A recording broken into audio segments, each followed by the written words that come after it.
Himachal news 24/7। पिछले वर्ष आई आपदा को लोग अभी पूरी तरह भुला भी नहीं पाए थे कि इस वर्ष फिर दिल दहला देने वाली त्रासदी सामने खड़ी हो गई। ये बात शिमला में नेता प्रतिपक्ष जयराम ठाकुर ने पत्रकारों से रूबरू होते हुए कही। उन्होंने कहा कि इस आपदा की घड़ी में केंद्र सरकार प्रदेश सरकार की हर संभव सहायता कर रही है।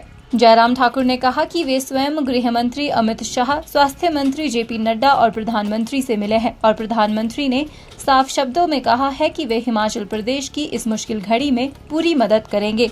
इस बार भी बरसात के इस मौसम में बहुत बड़ी जानमाल की क्षति हुई है। हालांकि अब की बार हम इस बात को अनुभव कर रहे हैं कि बरसात बहुत ज़्यादा तेज पूरे प्रदेश में नहीं हुई, लंबी भी नहीं, लेकिन उसके बावजूद शुरुआती दौर में ही जो बारिश थोड़ी हुई उससे ही बहुत बड़ा जान माल का नुकसान हुआ है। और हमारे लिए सचमुच में ये बहुत बड़ा पीड़ा का विषय है कि अभी हम पिछली साल की त्रासदी के उस दौर से, उस पीड़ा से बाहर नहीं निकल पाए थे। एक और त्रासदी हमारे सामने हमको झकझोर करके रख दी है।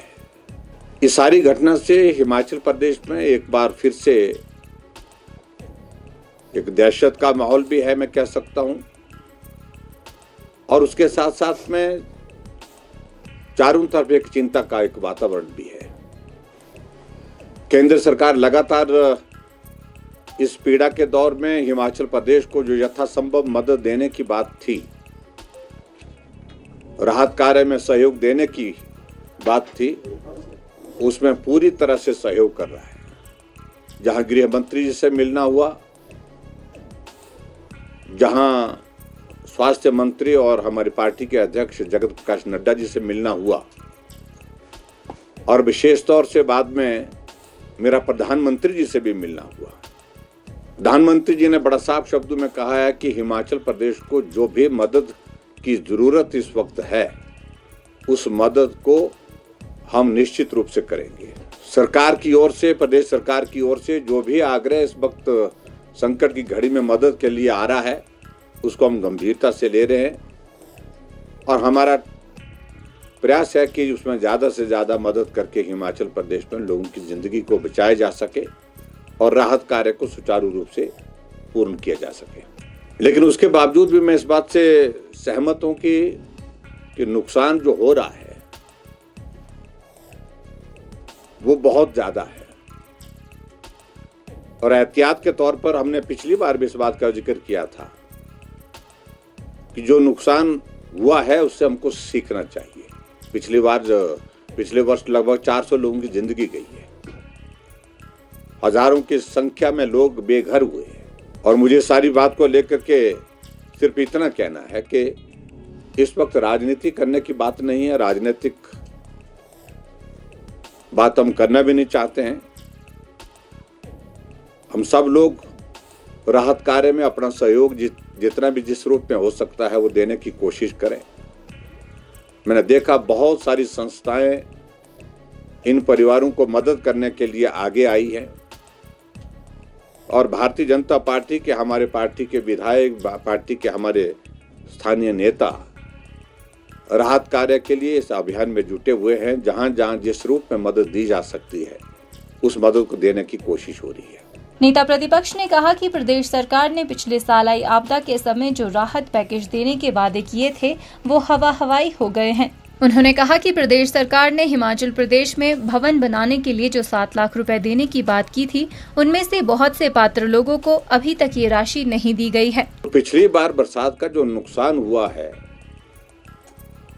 उसकी भरपाई के लिए जो पैकेज की बातें कही गई थी, वो पैकेज की बातें हवाई रह गई है, जमीन पर नहीं उतर पाई है। और अब की बार जो राहत देने की जो बात कही गई है उसमें उस विशेष पैकेज का पिछली बार जो जिक्र किया गया था, जिसका अगर मकान चला जाता है तो उसको 7 लाख रुपए देने की बात कही गई थी। किसी का घर आंशिक रूप से अगर डैमेज है तो उसको 1 लाख रुपए देने की बात कही थी। और ऐसे ऐसे जो राहत पैकेज के अंतर्गत जिसका जिक्र उस वक्त सरकार के बहुत सारे लोगों ने बहुत ज्यादा किया, लेकिन मैंने ये भी देखा कि हिमाचल प्रदेश में अभी तक जो 7 लाख रुपए देने की जो बात कही गई थी, उसमें से बहुत सारे लोग जिनका घर चला गया है अभी तक नहीं मिल पाया है। और ये भी मैं चाहूंगा कि अब की बार की त्रासदी भी लगभग वैसी ही त्रासदी है, लेकिन जो पैकेज की बात उस वक्त कही थी 7 लाख रुपए एक घर के लिए, मेरा मुख्यमंत्री जी से आग्रह है कि ये त्रासदी भी उसी तरह की है, सिमिलर नेचर की है, जहां लोगों की जिंदगियां भी गई है, लोगों के घर भी गए हैं, बाग बगीचे चले गए हैं, तो उनको भी उसी तर्ज पर उस पैकेज के आधार पर ही जो है वो मुआवजा देने का इंतजाम करें। जयराम ठाकुर ने कहा कि अगर प्रदेश में इसी तरह से बरसात चलती रही तो भारी नुकसान होने की संभावना है, जिसके मद्देनजर सरकार को युद्ध स्तर पर अपनी तैयारी करने की आवश्यकता है। उन्होंने कहा कि प्रदेश में लोगों के कल्याण के लिए चलाई गई योजनाओं को प्रदेश सरकार बंद करने में लगी है।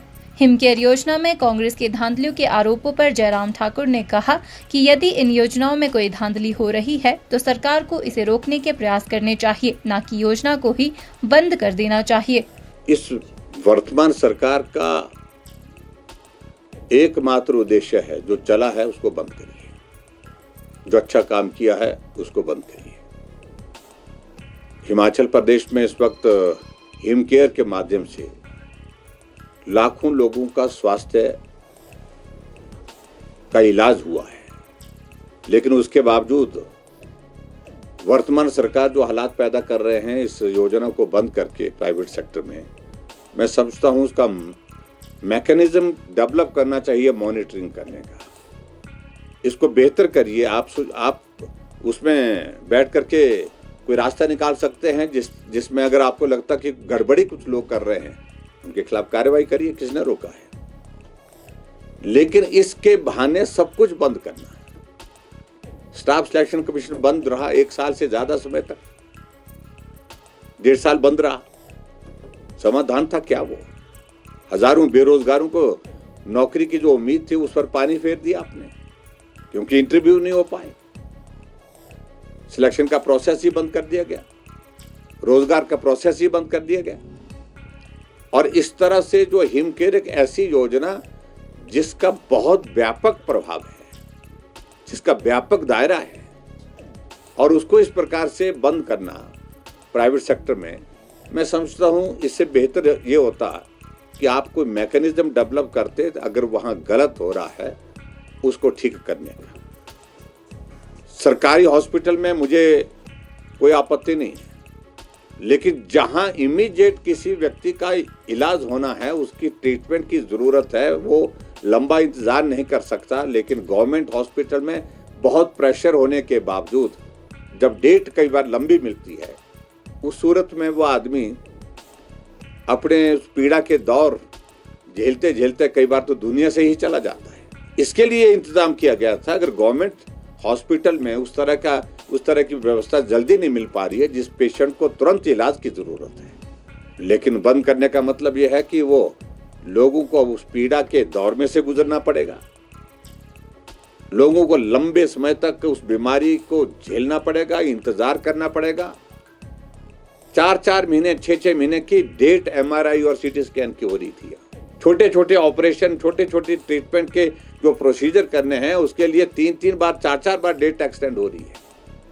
मैं सरकारी डॉक्टर को, सरकारी हॉस्पिटल को दोषी नहीं ठहराता हूं बिल्कुल भी, लेकिन उनके ऊपर दबाव है, वहां पर वर्कलोड इतना ज्यादा है। डॉक्टर की भर्ती आपने पिछले 20 महीने में एक भी डॉक्टर की भर्ती हिमाचल प्रदेश में नहीं हुई है, जबकि मैं 500 पोस्टें क्रिएट करने के साथ साथ 300 डॉक्टरों की भर्ती अंतिम दिनों में, जब हमारा चुनाव आ रहा था, चुनाव से पहले करके आया। हिमाचल न्यूज़ 24/7 के लिए शिमला से सपना शर्मा और हरदेव कुमार की रिपोर्ट।